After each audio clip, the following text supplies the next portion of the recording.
Okay, let's start now lah. Okay. Good morning. Assalamualaikum. Welcome back. Okay, welcome back. So I guess you are DVM 3 now. So time flies so fast. And then this is the beginning of your sort of like clinical years. Okay, almost clinical years. I believe this is the first course for medicine courses. Okay, you don't have any medicine course yet, right? And avian should be the easiest. That's why they put it first. So you should score A, all of you. Okay. So before you go feline canine lah, ruminants lah, avian is like the easiest. Okay. So I need to get a background check to some of you before we get started. Or what courses have you taken? I believe you have taken all the pathology courses. Are you still taking pathology 3? Petto 3 is this sem, Doctor. Okay, what is Petro 3 components? What is the syllabus?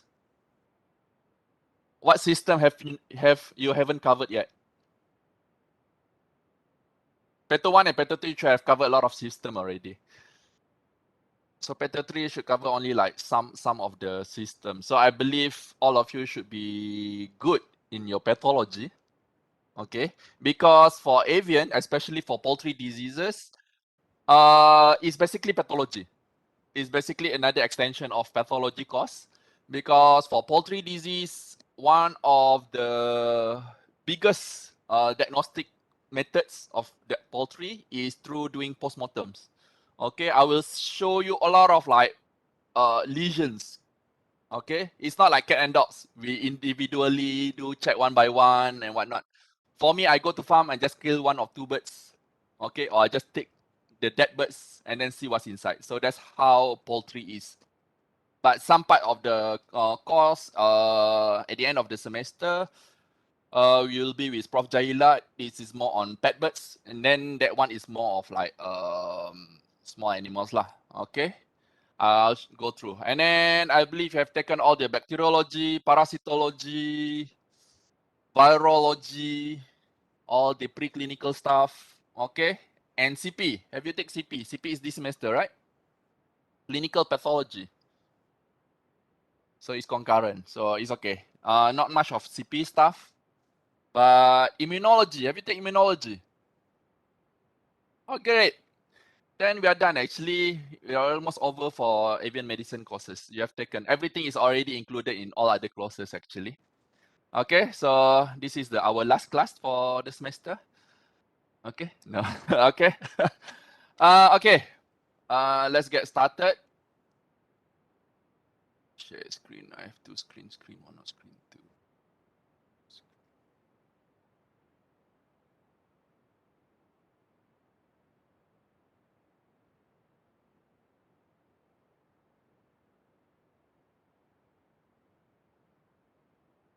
Okay, this is avian medicine course, Perubatan Avian, VPK 4680. I'm not sure whether you can access Putra Blast yet or not. I believe you can't yet because when I look at it just now, I have no participants. The only participant in my course is me and Prof. Jalila. Do you register for the course or not? It appears to have some issues with the Putra Blast, Doctor. We can't access actually. Okay, then there's no point for me to upload anything yet lah. Okay, so it's okay. Same as group 1 and group 2, but it's almost the same thing. Okay, so it's a 2 credit. Our class will be on Monday and on Friday, which is Monday is supposed to be 8 to 10. No, actually it's supposed to be group 1 8 to 9, and then group 2 9 to 10. And then on Friday, group 1 is 9 to 10, and then group 2 is 10 to 11. However, I'm not going to do 2 classes. Okay, we are going to combine. And then for Monday, most of the time, we will start our class at 9 a.m. 8 a.m. is too early for you. I think it's like most of you haven't wake up yet. Okay, so we'll start at 9 a.m. And then on Friday, we might start our class at 9 a.m. as well because you're supposed to attend rounds actually, 8 to 9. So prerequisite is VPK 3610. I don't know what course is this. I think it's pathology. Okay, the learning outcomes is to evaluate the history, clinical science lesions in making avian disease diagnosis, organize the management of treatments, control and preventions of avian diseases, and to compare and deduce differential diagnosis of avian diseases. Okay, and then you read the synopsis lah. Okay, this is the lecture content. Okay, there's like 14 weeks, 15 weeks actually. It's supposed to be 14. Okay. Okay, it's 28 hours in total. Okay, for this lecture. And the assessment will be 60% of it is coursework, which is test 1, test 2, and probably some assignments or quiz. And then 40% is your final exam. It's as similar as any other courses. This is the references, although I know most of you will not go through all any other references other than lecture notes. But if you do, if you want to find extra informations, these are the things that you can find. There are some information in the library. I will upload illegally some of the soft copy of this. I have all of the soft copy of these books in Putra Blast as well. Okay, don't report me to the authority. Okay, and then there's some other things that you want to read lah for cage bird diseases and wild birds diseases. Okay, and then also journals. If you want to find extra information, updated things, you are at the level of like DVM3, you should refer to journals for latest information. If you want to argue with your lecturer on anything, journal is should be your resources and textbooks. Okay, lecturer is not always right. I'm telling you that sometimes we bullshit also. So you have to argue with us. Okay, usually previously in the previous semester, I'll give you quizzes. Okay, quizzes are random quizzes to all of you, of consists of questions that I also don't know the question and I also don't know the answer. Okay, at those quizzes are my preparation quizzes for my diploma exam. It's like 700 questions. I have to read all the MCQ, 700 MCQ questions. And so it consists of all avian medicine. So I just randomly give some of you, and then you have to find all the answer, and then give me the what do you call it? Your findings. I might argue with you, but if you can argue back with proof, then you'll win the argument. Okay, so in this lecture, okay, the lecturers will be me, the main course coordinator. If any problem, you just refer to me. And then in addition, we also have our co-lecturer, which is Prof. Jalila. Prof. Jalila will teach mainly on pet diseases. And Prof. Hair. Prof. Hair will teach in general on the pathogenesis. Okay, well, there's 2 lectures with Prof. Hair. Okay, I've spoken to you just now on this. I've mentioned it before. This is our lecture schedule. And our assessment will be test 1 and test 2. This is not fixed yet. It's up to discussion. I can up the assignment more to 20% or something. Oh, wait. This is not 60. So this is to be 25. 25, 25, 10. Okay. Maybe I can increase more. 15% here. So we can discuss later. Okay. And then this is our plan. I'll share the file with you to your class right later on. Okay, this is all the plan. Please take note, I might not follow all these plans. Okay, sometimes my lecture is a bit too fast. Okay, sometimes Newcastle disease, I finish within 30 minutes. So I will take the next lecture into the lecture. So I combine it together. Okay, sometimes, in most cases, in previous semester, we'll finish all the courses quite early. And then there's like few weeks left where there is no classes anymore because I'm too fast. Okay, and we are up for discussion of what to do in that. Okay, and this is your tentative test 1 and test 2 date. This is also up to discussion. Okay, if you think that you have a lot of tests ongoing on the same week, I know you have a lot of courses, so you can tell me that, okay, it's too much, we cannot do test 1 this week, so I'll extend it to next week, or we can go it a bit early or something, so it doesn't clash with other courses. So it will give you some ample time to study. Okay? That's all for the course synopsis. Before I go further, okay, previously Jaji, is it Gigi, is it? Okay, you contacted me. You are the course rep, is it? Yes, doctor. Sir, I don't need course rep. Course rep have too much to handle already. Okay. I need a course rep or class rep. I'm only the course rep.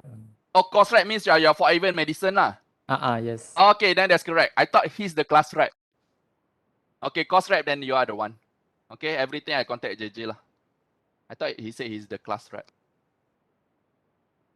Okay, so course rep JJ will be the contact person for me to contact me on anything. If you want to extend or you want to have class, you want to cancel class, tell him.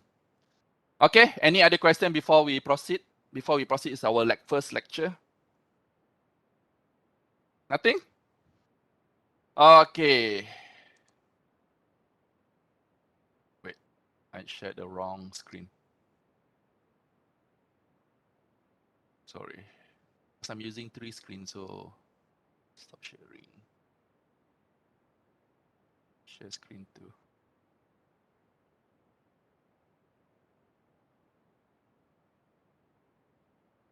Okay. This is me. My name. Why did I put my cell phone number here? Then everybody will contact me. Okay, never mind. My lecture. Okay, the first lecture is going to be Introduction to Poultry Production and Diseases. I'm going to introduce you a little bit on poultry diseases in relation to the structure of poultry farming in Malaysia and what is the current issue and related issue related to poultry in Malaysia. Okay, when it comes to avian, okay, there's a lot of diversity of avian species. Okay, it's not just poultry.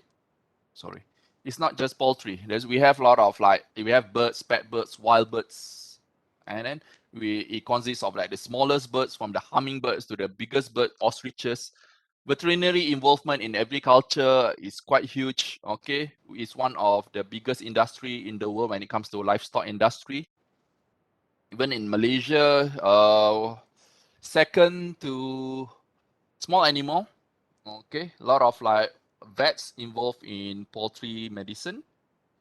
Okay, when I go to conferences, we have like hundreds and people joining in one of the biggest industry. If you want to get a lot of sponsors, go find this poultry company. They are rich. Okay, important of poultry productions and principles of disease prevention is important when you want to venture into the avian world. Okay, avian species, okay, consists, like I said just now, it consists of wildlife, companion animals, and food animals, where poultry, which are the meats and the eggs, and also not in Malaysia, not much in Malaysia. Some of them are produced for the down feather, because in Western country they use the one of the expensive pillow are the feather pillow, the down feather pillow. Okay, so they produce it. And then we have free living and captive wild birds, game birds, ratites. Ratites are those ostriches, cassowary, all those big birds. And pet birds and poultry, avian species, like I said just now, varies from few grams to more than 100 kilograms. We have immense diversity of the poultry of avian world. The few natural diseases of the avian world, and the disease result usually from interference with the humans. Okay, we venture into their habitats and then close contacts like avian influenza, all those things. And breeding exhibition is for zoos and requires more intensive management and veterinary care, especially captive wild birds. Okay, these are some example of the birds. You don't have to memorize all of it, okay, but you should know some of it lah. Okay, I also don't know what bird is this also. Prof. Jaila will know lah. Okay, I only know chickens only. You have to ask Prof. Jaila later. Okay, those for me are just birds for me. Okay, and game birds are ratites like quails, pigeons, chuka, wild turkey, ostriches, and etc. They are raised like poultry. They are not bred for domestications, and they require high degree of management and veterinary care than poultry. Usually, these the game birds are usually they use for huntings, and then sometimes they use it for like exotic kind of like pets. Okay, we also have pet birds, which are the exotic species. You see all the macaw, cockatoo, all the colorful birds. We have imported and captive breds, and they are kept as companion animals. And the last one, my interest. Okay, which is the poultry, domesticated birds, chickens, turkeys, and ducks. In Malaysia, we mainly focus on chickens and also ducks. Turkey, not so much. When I was in US, turkey is as huge as chickens. Okay, I have to memorize all the turkey diseases, but now I don't really like focus much on the turkey because we don't have that much. The industry in Malaysia is not that big for turkey. The market is also not big. I don't think any of you also eat turkeys unless you go to Subway for turkey slices. That's all. Okay, but you can find turkey sometimes during Thanksgiving or something. But most of the time, those are imported turkeys. They're still halal, I think. Okay, and then they are mainly bred for food, meat and eggs, and also for fibers, feathers, and down feathers.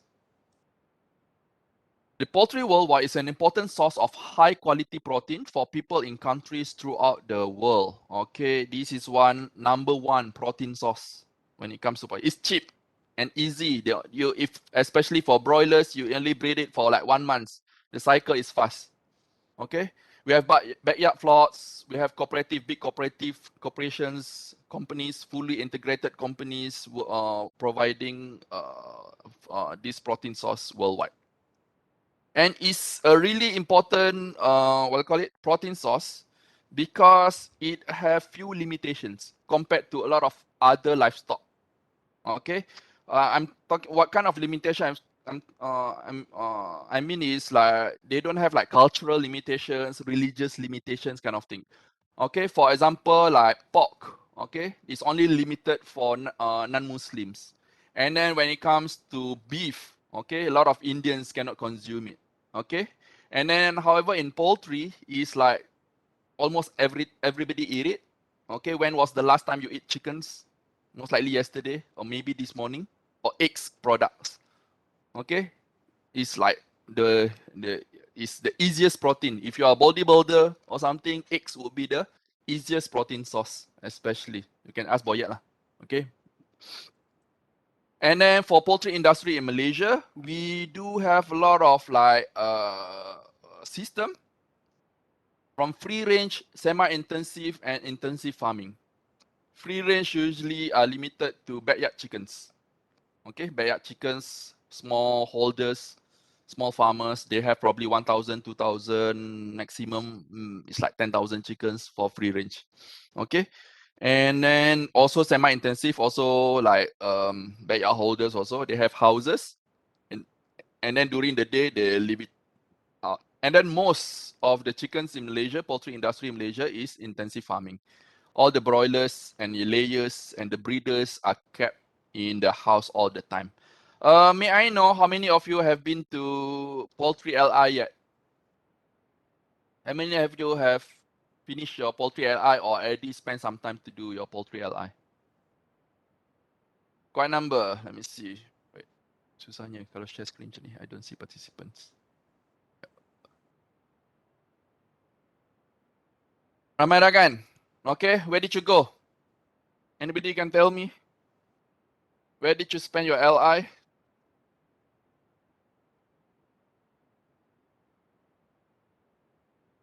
Justin at QL Ansan, FFM Betong. There was a breeder, Dinding broiler breeder. Yeah, I actually have received a lot of information from all my colleagues already. They are already sending me all your pictures.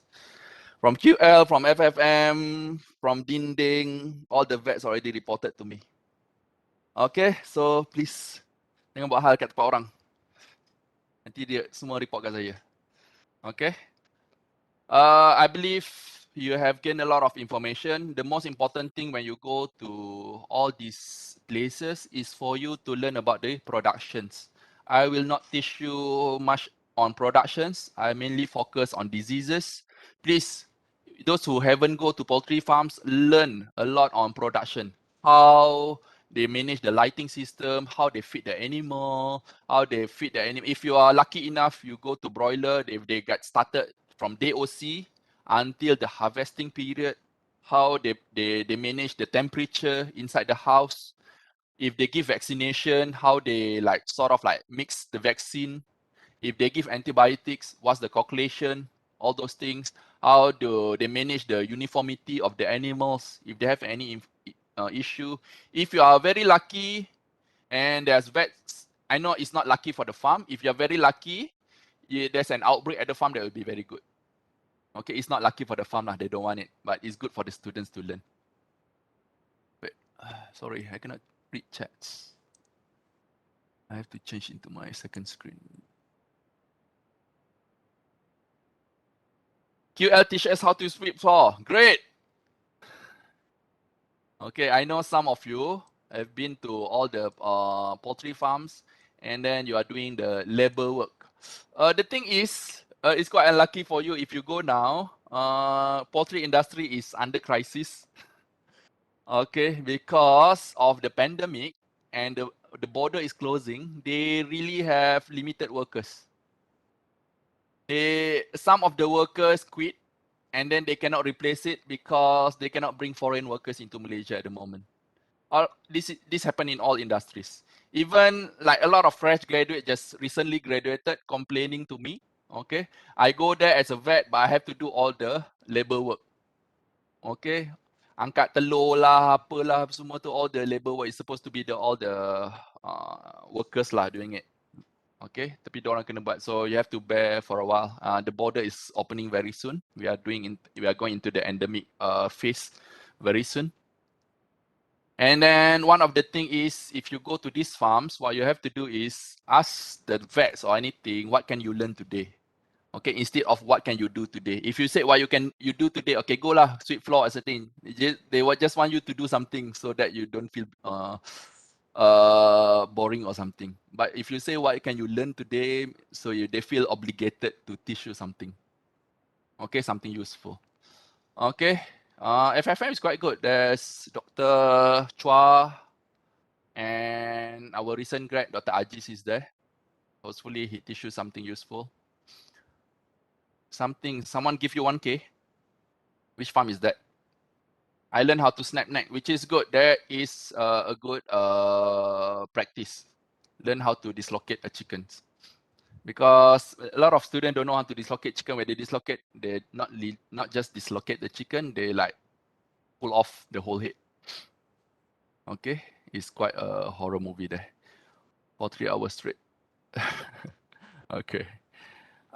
Next one is a poultry major industry is chicken and ducks. Other less important poultry industry is quails, ayam kampung, turkeys, goose, pigeon, and others. Those who have been to broiler breeder farm, usually they are in closed house system like this. Okay, these are inside here are the nesting area, and you collect chickens every day. And if you notice also, their feeding system might be different also. Okay, because for broiler breeder, you don't want them to be so fat. And then if you notice also how they manage to ensure that what do you call it?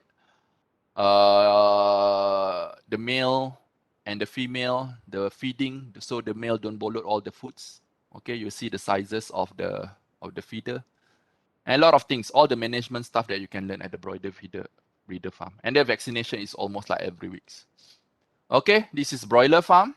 Broiler farm, you can find a lot of like open house system, especially contract farmers. And nowadays, all the farms, if they want to open a new farm, the government have imposed that they must open a closed house system, no longer open house system. Okay, if you see open house system means that they have opened quite some time. Maybe they have been working for 10 years already or something. Okay. Most of the house now for a new license and whatnot, all of them have to have a closed house system. Anybody went to broiler farm? Dinding should be broiler farm, right? Barman went to broiler farm. Where did you go? Dinding, Doctor. Dinding, Dr. Hanim. Yes, Dr. Hanim. Okay, I'll get a report from her soon. Okay, broiler farm is a good place to go. So if you want to learn, I can suggest you a few other farms if you want to go. Look, good broiler farm with good management.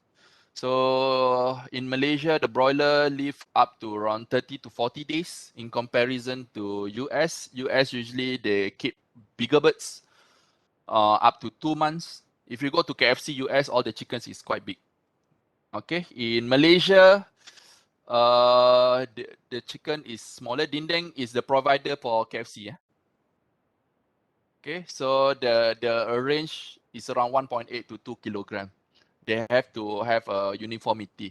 Kalau ada ayam yang besar dan ayam yang kecil ada KFC farm, then a lot of consumer will complain. Asal dia dapat yang besar, saya dapat yang kecil.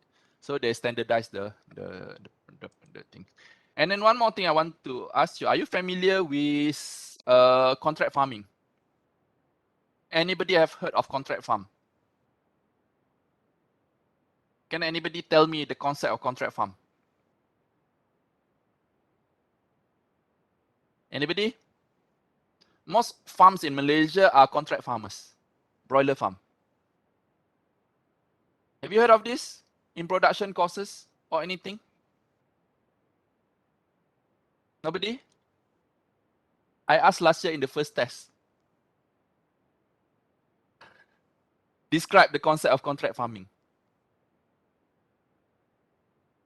Siapa tahu? Give me a general idea. What is contract farming? They just have a contract, is it? Can I guess, Doctor? Yes. Who's that? Fatur Rahman. Okay. Contract farming is like a big farm. Mm-hmm. Go to the like smaller farm. Okay, they provide the chicken, they provide the feed, they provide some medication. Mm-hmm. So the small farm need to sell back those chicken to the corporation. Do not so they cannot sell otherwise. They cannot sell at the market. So make sure the output of the chicken go back to the corporation. Like that. Okay. Okay. Sort of the idea is correct lah. But they don't provide for free. They go by credit, something like that lah. Okay, it's like this. They're big integrator. Okay, even Ayamas, Dinding, CP, QL also, they have contract farmers. Contract farmers are individual farmers. You can also become contract farmers. A lot of contract farmers in Malaysia are not even like vets or have background in poultry farming or anything. Many of them are pilots, engineers. Okay, because it's a good income. Okay, what they did is if they have land or something, you build the house on your own cost. Okay, you build your own cost, and then you sign a contract with whatever lah, FFM pun ada, Ayamas or something, and then this integrator will provide you with DOC. It's not for free. DOC costs around RM2 or something around that. Okay, they provide you this, and then it depends on the contract. Sometimes for Ayamas you have to buy their own feed. Use their own feed. For other farm like Kisong or something, you can choose whatever feed that you want to feed them. Okay. What happened is at the end of the contract, at the end of the period, the company will purchase back the chickens. Okay, they will purchase back the chicken, so the farmer don't have to worry how to market their own products. Okay, so they have a contract with the company, so their job is just to raise the chicken. All the vaccines and everything, you have to sometimes the contract provide all the vaccines and everything. They give a specific schedule of the vaccine that we need to use, especially like Dinding or something, or Ayamas. You must use specific vaccine or something because they have specific markets. A lot of others is flexible. Okay, and then all the foods. The thing is, so basically the farmer, what they have to do is they just sell back. They just have to raise. However, any production losses, the farmer have to bear it because it's related to your production. It's related to your biosecurity your how you manage the farm, how your management. Okay, so all the losses is under the farm will bear the losses lah. Okay, it's quite good. So the price back then you can earn like 90 cents per chicken. It sounds a bit little, but you multiply it up to 200,000 per farm. So per cycle, every 2 months, if you go 90 cents, you go 1 ringgit lah, easy. 200,000. Your income is 200,000. That is net, after you already spend everything. Net 200,000 per month, per 2 months. 200,000 per 2 months. So you're getting bigger and bigger lah. If you want to go smaller, usually the smallest farm also pon at least 40,000 chicken lah. 10,000 to 40,000 chicken around that. So that's how contract farm works. Okay. Next one is layer breeder. Layer breeder and layer farms. Layer breeder are the breeder to produce layer chicken. Okay, this is the layer farm. Who went to layer farm for LI? So your job most likely doing like collecting eggs. Okay, this is layer farms. Usually ada closed house system. I don't know this farm mana ni. Usually it's like this. Okay, cages system. There are cages system, multiple layers. Okay, and then in each cage there are like 5-6 chicken inside there. They produce eggs almost every day. In Malaysia, the market is brown egg. Okay, and then in US, the market is white eggs. Those who went to layer farm, tell me your chicken breed. High sex brown and high sex tinted. High size brown, high size breed, tinted. Tinted Yeah. Yeah. Okay. We also have Lohman brown. Brown means like the brown eggs lah.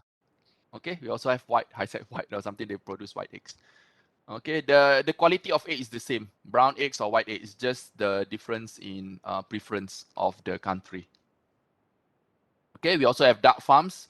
Duck farms in Malaysia. If you want to go, Perak have the most duck farms. We also have layer duck farms for your telur masin. And village chicken farms. There's a lot of village chicken farms all around Malaysia by small chicken backyard farmers. Okay, for their side incomes usually. But it's quite luxurious because village chickens sell much higher. They're not bonded with Malaysia. What do you call it? Price, the ceiling price. Okay, the ceiling price. Okay, they can sell much higher price. However, you have to raise them quite longer also, 2 months up to 6 months. Original village chicken is 6 months. And we also have quail chickens, quail farms. Kat Melaka pun ada banyak quail farm. Okay, the Malaysia industry. The agriculture sector contributed 8.2% of the 96 billion of GDP in 2017. Export and imports of agriculture sectors amounted to 126 million, and 95,000 million, respectively, with the trade balance of 31,000 million. Okay, poultry industries with 6.4% growth contributed to 95% of the total livestock industry GDP contribution. Okay, when we combine all the livestock in Malaysia, pig, chickens, pork and whatnot, 95% is GDP of the livestock industry is by poultry, through poultry livestock. Alright, for the livestock subsector, chickens recorded the highest number of 308 million production as compared to other livestock in 2017. It was followed by ducks 10 million and swine 1.6 million. This is our Malaysia GDP. Okay, you know GDP, right? I hope you know. Okay, so this Malaysia GDP. How many billion is this? And 8.2% is from agriculture. Out of all this agriculture, okay, 11% is from livestock. And 95% of this livestock is from poultry. Okay, this is the number of livestock in Malaysia in 2017. Okay, you can see here the cattle, swine, mana chickens. In 2017, we recorded around 308 million number of chickens in the whole Malaysia, because it's quite a lot. What is the population of Malaysia? Anybody? Malaysia population. Human population. So if you compare to the ratio of chicken to human, it's quite a lot. Okay, in Malaysia, if I'm not mistaken, 37 million. Okay, of human population. Ya ke? 60 million kot. Ingat, you have to Google it up. It's not that many. Okay, and then this is the per capita consumption up to 2015. For chickens, you know per capita consumption, right? Anybody can define per capita consumption? What does it mean by per capita consumption?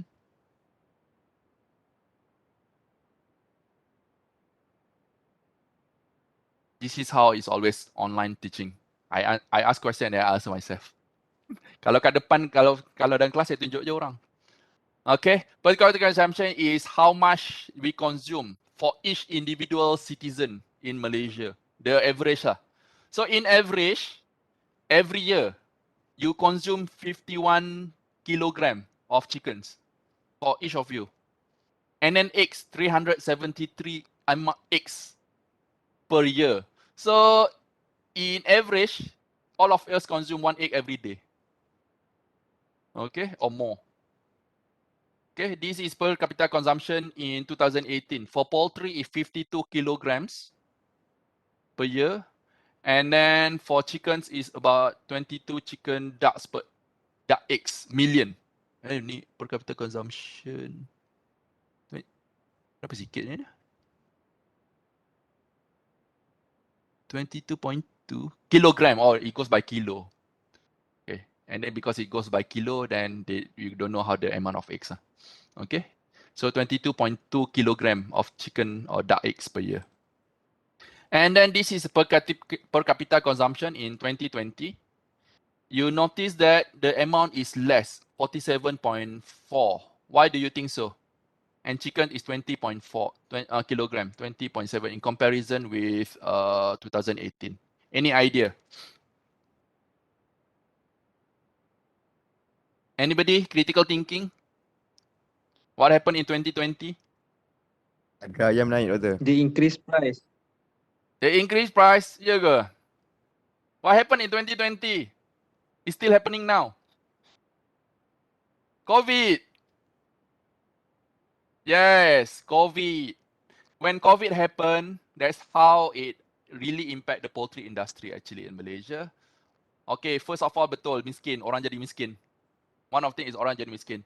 And then usually, you consume chickens at a restaurant, KFC and whatnot. When all the restaurant closes, and then consumption reduces. When you eat at home, you tak makan banyak sangat pun. Okay, when you eat at kedai tu yang makan banyak tu. Okay, and then same with chicken and eggs. Okay, usually all the restaurants are the one that buying all these products. Okay, when you eat at home, you don't eat that much. Most likely you eat Maggi tu je. Kalau makan kat kedai, mulalah makan semua benda tu, KFC lah apa semua. Okay, this what happened. Livestock. Self-sufficiency ratio. Kau apa dah? Lambat lagi. Okay. Self-sufficiency ratio. What is self-sufficiency ratio? Any idea? Can someone define self-sufficiency? Patut dah belajar dalam production semua ni. Self-sufficiency is how much we produce that can supply to our own consumption. Okay? Our product yang kita keluarkan yang boleh supply consumption to our own local people lah. Okay? So, back in 2018, we produce more than enough. 113%. Okay, so the chickens that they produce are more than enough for the consumption of Malaysia citizen. Okay, so that's why we are also exporting our products. Comparison to beef, mutton, pork is almost 100% lah. Itu sebab lagipun pork bukan semua orang makan kan. In Malaysia, Muslim is the majority. So pork is mainly for the non-Muslims. And for poultry meat, also 98%. Okay, about 100%. And then what happened in 2020. Again, mana nak cari ni? Beef kat sini, mana ayam? Pork kat sini. Poultry meat, 98.2. It's almost the same thing. Sama lah. 2018. Okay, it's almost the same. Your self-sufficiency ratio is still the same. Okay, and now 2022, we are having a crisis. Okay, if you go, siapa pernah pergi KFC, lepas tu ayam tak cukup. Okay, sekarang ni if you go to KFC, banyak KFC cakap ayam tak cukup. If you go lambat tu ayam tak cukup lah. Okay, we have a lot of problem related to the pandemic situation. Any idea what is the current issue with poultry industry? Why ayam tak cukup? What happened? Okay, one of the issue is the outbreak is true, but it's not that bad. It's true, but it's not that bad.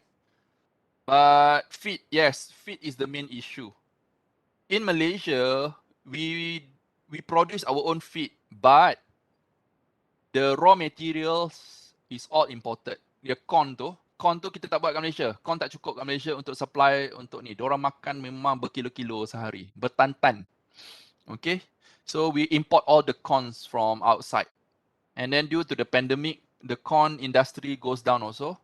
So it keeps increasing. Dulu satu guni tu dalam 100 berapa je? Sekarang ni 150, 160.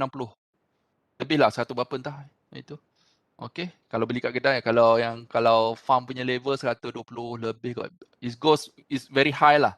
Up to the point banyak poultry farm dah gulung tikar. Okay, banyak poultry farm gulung tikar, and then they have to cut off their production also because of the, like I said just now, the workers. They don't have enough workers. Previously, they can fill all the houses. If they have 20 houses, they can fill all 20 houses with chicken. Nowadays, because not enough workers, they can only fill like 50%, 60% or 70% of the houses with chicken. So all the farms having the same issue. And then the cost of production increases. A lot of things going on. Lot of production increases. But it cannot increase the chicken farm, the chicken price. Okay, nanti consumer akan complain. Ayam kan ada ceiling price. So, diorang punya untung dah jadi sikit. Dulu kalau RM1, diorang untung. Sekarang dia untung maybe 30 sen je. 3 sen, 2 sen, 4 sen je seekor. Seekor. Tu consider kalau tak ada problem. If you have ND outbreak, and then you lost 50% of the chicken, and then you are not making money at all. You're not making money at all, and then you're ni lah, losses for every cycle. And then this is our import dependency ratio of our products. We look at the beef, we import most of the beef, 78%, for mutton 90%, fresh milk 53%, pork 5.8%, poultry meat a bit only 4.2%. Kita ada import lah, kita tak import whole chicken, selalunya produk. Chickens, eggs, kita tak berapa nak import lah, 0.00, I tak tahu siapa yang import ni pun. Okay. So kalau beef tu kalau korang beli kat kedai tu, most likely imported lah. Okay. Korang tak tahu pun sebenarnya kadang-kadang bukan beef pun tu buffalo sebenarnya yang korang makan tu. So but it's the same lah, it is the same. Okay. Malaysia poultry population in 2018, poultry products contributed about 77% of the ex-farm value of the livestock products, over 18 billions. Poultry meat produce is about 1,700 million ton. And poultry eggs produce, and poultry meat produce is 13 million ton. Eggs. Okay, and poultry population in 2018, 2 million. 2 billion. 2,000 million. 2,000 million. Okay, this is the state production in 2017. If you want to go by which state is producing the most poultry. Okay, if you want to go by state, Johor. If you go to Johor, they have the highest amount of like chicken farms. Okay, ayam. Okay, if you go to Perak, then you'll see a lot of ducks. 5 million is only in Perak only. Okay, Kedah also have a lot of chicken farms. Perak have a lot of chicken farms. Malacca, although Malacca is very small, they have a lot of chicken farms. Pahang, and then follow lah. You don't have to memorize all this. I'm just giving you information about the poultry industry in Malaysia. And then FCR. FCR is what? Feed Production conversion people. ratio. Feed conversion ratio. How do you calculate FCR?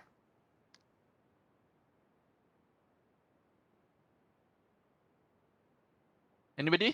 How do you calculate FCR? The amount of feed given divided by the weight gain. Yes. So this is the amount of so the lower the VCR is the better lah. Okay, because it turns into meat.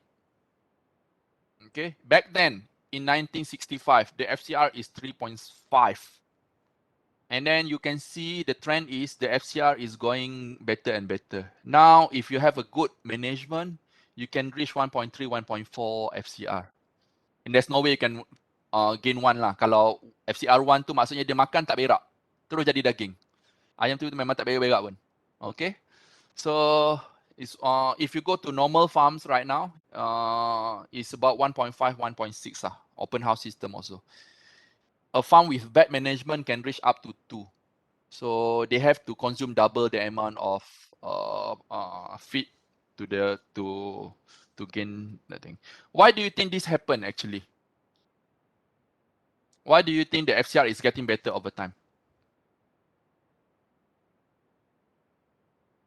Any idea?